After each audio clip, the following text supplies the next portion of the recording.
అందరికీ నమస్తే అండి. ప్రస్తుతం మనం ఇప్పుడు ప్రకృతి వ్యవసాయ క్షేత్రంలో ఉన్నాము. కప్పటల గ్రామంలో సపోటా ఫీల్డ్లో రంగస్వామి గారి ఫీల్డ్లో ఉన్నాము. ఫార్మర్ ఇతను ఈ ఎక్స్పీరియన్స్ ఒకసారి మనకు తెలియజేస్తాడు. క్రాప్ మాత్రం బ్రహ్మాండంగా వచ్చింది.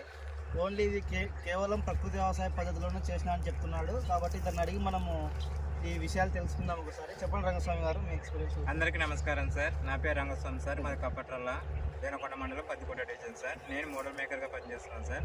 అందులో నా ఫీల్డ్లోనే సపోర్ట్ వేసాను సార్. ఇది 22 ఇయర్స్ మొక్క సార్. ఇది ఇందుకు నేను వచ్చేసి ఫస్ట్ స్టార్టింగ్ వచ్చేసి పూత టైంలో జీవామృతం స్ప్రే చేశాను సార్. కొద్దిగా మొగ్గ అయ్యే టైంకి సార్ అది పూత కొద్దిగా కాయ అవుతుంది కదా సార్. ఆ టైంలో వచ్చేసి మళ్ళీ జీవామృతము కొబ్బరి నీళ్ళు స్ప్రే చేస్తాను సార్.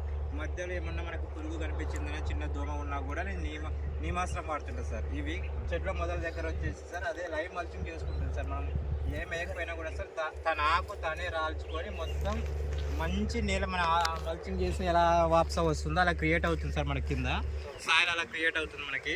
అలా వచ్చేసి నేను అక్కడక్కడ తక్కువ టైంలో సార్ సంవత్సరానికి ఒకసారి మాత్రమే పేడ ఎరువులు కొద్దిగా 2-3 కేజీలు ఘనజీవామృతం కలిపేస్తుంది సార్.